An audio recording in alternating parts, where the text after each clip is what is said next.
Let's look at the soul. The soul, remember all the errors in the soul. So here's your half of the soul. And in your soul, you've got lots and lots of different emotions that come from all sources. You could think of your soul like a tree that's grown. With the tree, it had a root, right?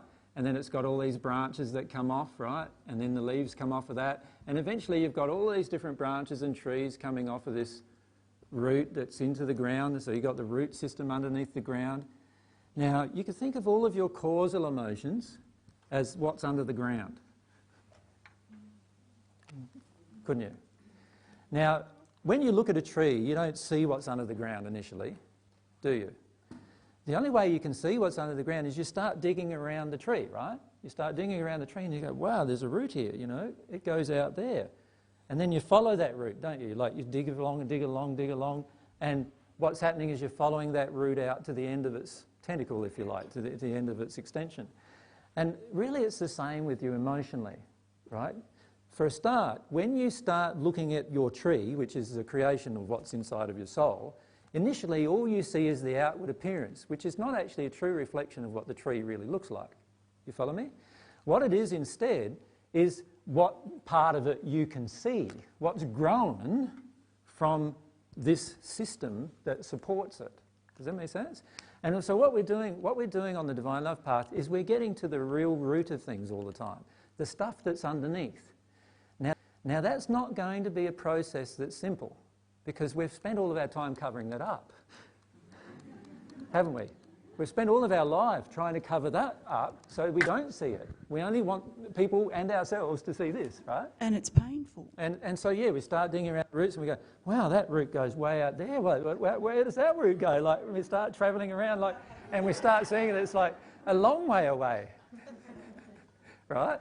And the truth is, with our emotions, if you expect to process blocks of emotions all at once, you're going to probably be severely disappointed. Because what will happen is that there'll be emotion that you start processing that has all these tentacles that you'll follow bits off at one sitting of an emotional process. Yeah, you will actually process a bit of, and you might process 4 or 5 parts of it, even in one sitting, but it's highly unlikely you're going to get to the entire lot in one sitting. People come up to me and they say, yeah, I'm done with that now. I say, how did you do that? Oh, yesterday I had an hour's crying and I realised I've dealt with all of this issue with my dad now. And I'm going, well, that's pretty good, like an hour's crying and you've dealt with all of your dad issues. I doubt that very much, because, you know, you might have dealt with a little bit of the root system, but there's going to be more and more and more. And as your awareness grows, so does your awareness of how far the root system extends. And so the example that you give us, in that you explain that you've cried for 7 years, for example, or that you've processed one emotion that took 3 or 4 weeks, that then's a true example of what is required in general. It's specific to you. It's specific in that it took 3 weeks. Yeah, and it may take you 2 days. But long periods of time. Yeah. Okay. And can I talk about the emotion surrounding that question, Jen, which is an emotion that I have felt a lot, that when am I ever going to be done? I'm just going to have to cry for the rest of my life. This is terrible. How many of you have got that emotion playing right now, right? Yeah. There's like, you feel like swearing at AJ and say, bugger AJ, right? He's just shown me this stuff and now I'm an emotional wreck. And look, everybody around me thinks I'm an emotional wreck. And, you know, but we need to take stock and see that we've actually got a good law of attraction happening and it's changing. Sorry to interrupt. But. Yeah. No, that's all right. I just wanted to relate some of my personal experience around that emotion. At the moment, there's a lovely process happening for me around feeling like I am just returning to my authentic self anyway. So this is how God created me, to be an emotional being, and experiencing joy in connecting to the grief, because I can feel that that's in me anyway, and I've been resisting it like hell for most of my life. But that's taken me a while. I had to deal with, like, a lot of my blocks were just around being emotional. Oh, you can't lie around and cry all day and never get anything done, you know. So I had to, it's taken me a long time to work through all those resistances I had to being emotional. And it's some of the stuff that I want to address in the workshops that are coming up, the belief systems we have around different emotions and just being emotional, and how that can get us caught up, how that can actually shut us down.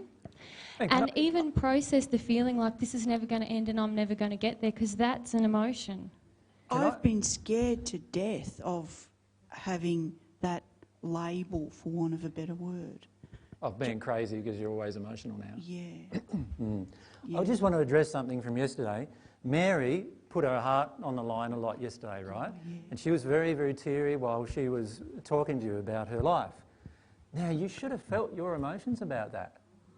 Because many of you were projecting at Mary, oh, we just want to hug you, Mary. Oh, like, and I felt, okay, I'm doing my stuff, I'm connecting with who I am, this is it.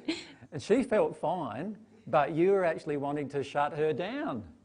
Because of why? Because when she was being very teary, what was going on inside of you? Yeah, you're starting to feel all sorts of different emotions inside of yourself, right? And so now you're feeling a bit panicky and you're feeling, oh, poor Mary, isn't this terrible? No, this is not poor Mary. This is actually Mary doing her stuff, you know, that she needs to do. And by the way, which you will need to do. You see, often when Mary goes into a state of vulnerability, a lot of people start treating her condescendingly. And by the way, it happens with me too. When we go into a state of vulnerability, people then treat us condescendingly, or feel that, oh, we shouldn't have those emotions, or there's these projections of... Go on. Which demonstrates some of the beliefs we have around being emotional. If you're emotional, you're weak. If you're emotional, you need to be protected. So there's a whole lot to go into there around your own blockages to being an emotional person. Yeah.